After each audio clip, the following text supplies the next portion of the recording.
Hello everyone, it's Shane Kanto, your Wasteland reviewer, and I'm here to review Some Like It Hot. So this is a classic review I'm going to do since I got to see this on Wednesday at the Princeton Garden Theater for one of their classic screenings, and I'd seen the film before and I really enjoyed it, and I was excited to get to see this on the big screen, and it was a lot of fun. This film is hilarious and really earns its spot as a classic film. And a lot of people consider this one of the best comedies ever, most likely the best romantic comedy ever, and I can definitely see why, because this film is completely top-notch. Everyone involved, from Billy Wilder, who co-wrote and directed this film, to Jack Lemmon and Tony Curtis and Marilyn Monroe and everyone that goes in acting in this film. Now, this film is about two musicians who are playing for the mob during Prohibition, and they witness a murder and they have to go on the run, so they dress up as female musicians and join an all-women's band and go down to Florida. And both of them basically start falling in love with the same woman played by Marilyn Monroe.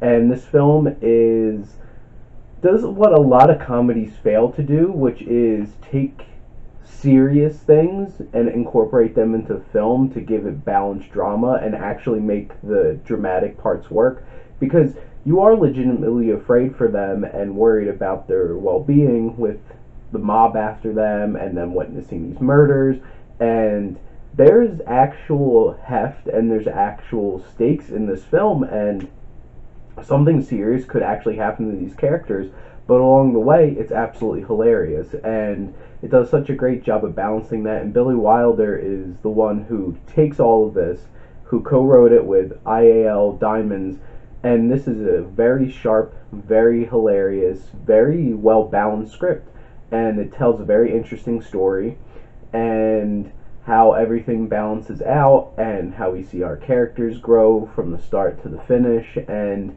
how their perspectives change on things, and how they make decisions that you probably wouldn't expect them at the beginning of the film, and see them grow as human beings and become more balanced people. Because at the beginning, these are just two guys who are trying to make some money and trying to make it in life, and then them meeting somebody that changes their perspective and makes them really happy, and it's a really nice transition of these characters.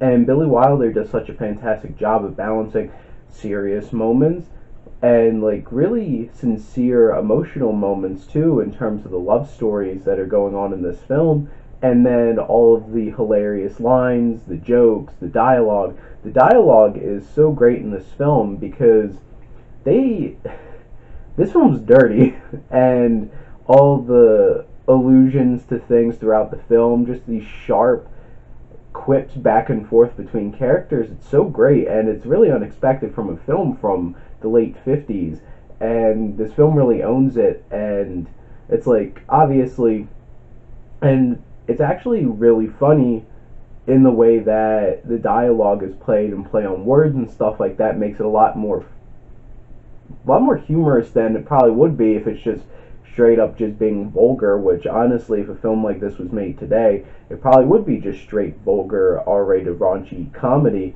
And they're able to do something really smart and clever with the dialogue to avoid stuff like that, but still being really funny and pointing out things, and I really love that about this film. And the performances are fantastic in this film. Tony Curtis is great. He brings that very, like, that movie star handsome persona to the screen, but then him trying to act like a woman, and him really becoming sincerely falling in love with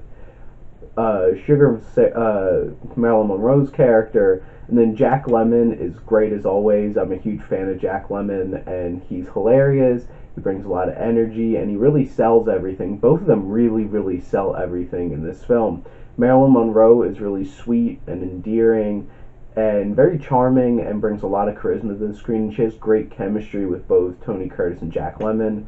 And then, like, one of the other supporting roles play this rich millionaire who Jack Lemmon is trying to date to cause some smoke screens and stuff. Joe E. Brown's performance is fantastic. He's hilarious, and this film is great all the way up to the last frame, the last joke, and it really does work on so many levels. It's an extremely well balanced film, and it really excels at everything, even from like how this was shot by Charles Lang. The cinematography is great.